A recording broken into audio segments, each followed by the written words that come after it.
Le cinéaste Milo Forman est décédé à l'âge de 86 ans. Passion WAG. 3 Marseille. Découvrez-les. L'univers du cinéma perd un grand nom. Ce samedi 14 avril, l'agence de presse tchèque CTK a indiqué que Milo Forman était décédé à l'âge de 86 ans. C'est sa veuve Martina qui a annoncé la triste nouvelle aux médias. Le réalisateur est mort ce vendredi 13 avril des suites d'une maladie, a-t-elle précisé. D'origine tchèque, le cinéaste avait été récompensé plusieurs fois aux Oscars.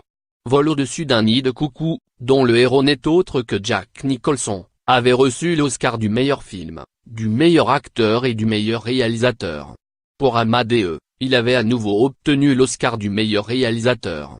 Né en Tchécoslovaquie en 1932, Milo Forman avait été naturalisé américain dans les années 70 après l'écrasement du printemps de Prague. Alors qu'il n'est qu'un enfant, Milo Forman avait perdu ses parents, déportés à Auschwitz, souligne Allociné. Finalement, c'est par ses frères que le futur cinéaste avait été élevé. Il avait étudié le cinéma à l'Académie de musique et d'art dramatique de Prague. Grâce à ses études, il était parvenu à réaliser son premier long métrage en 1963, intitulé La Deux Piques.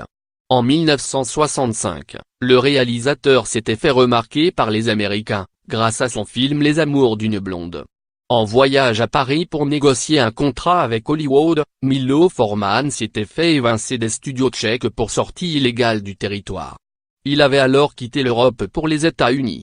En 1979, il avait adapté la comédie musicale Air, l'un des plus grands spectacles de Broadway. En 1989, il avait réalisé le film dramatique Valmont, adapté de l'ouvrage Les Liaisons dangereuses, Pierre Coderlo de Laclos.